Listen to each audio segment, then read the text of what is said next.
U.S. Secretary of State Marco Rubio.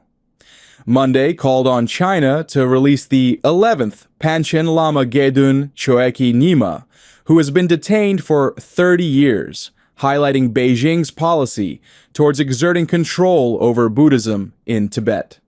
The Panchen Lama is considered as the second most important spiritual leader of the Tibetans after the Dalai Lama. Gedun Choeki Nyima was only 6 years old when Chinese authorities abducted him 30 years ago.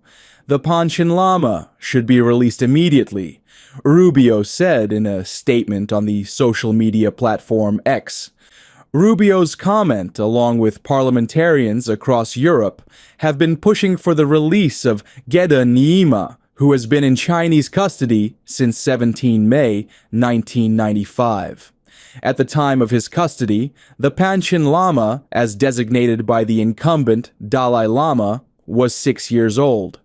Months after the detainment of Gedun Nyima, China announced their own Panchen Lama Gyaltsen Norbuto strengthen its hold over the selection of the next Dalai Lama. However, since the Dalai Lama fled Tibet in 1959 for India, Beijing has stepped up efforts to impose its control over the autonomous region at the political and spiritual arenas as well. The Dalai Lama and the Chinese government have had a tenuous relationship.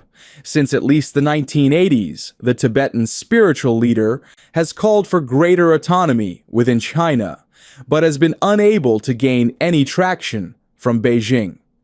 The incumbent spiritual leader had in a book earlier this year said that the next Dalai Lama will be born outside of China. He is set to turn 90 later this year.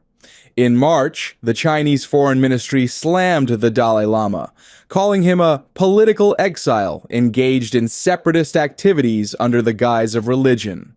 So the question remains, where is Gedun Choeki Nyima? For 30 years, the world has waited.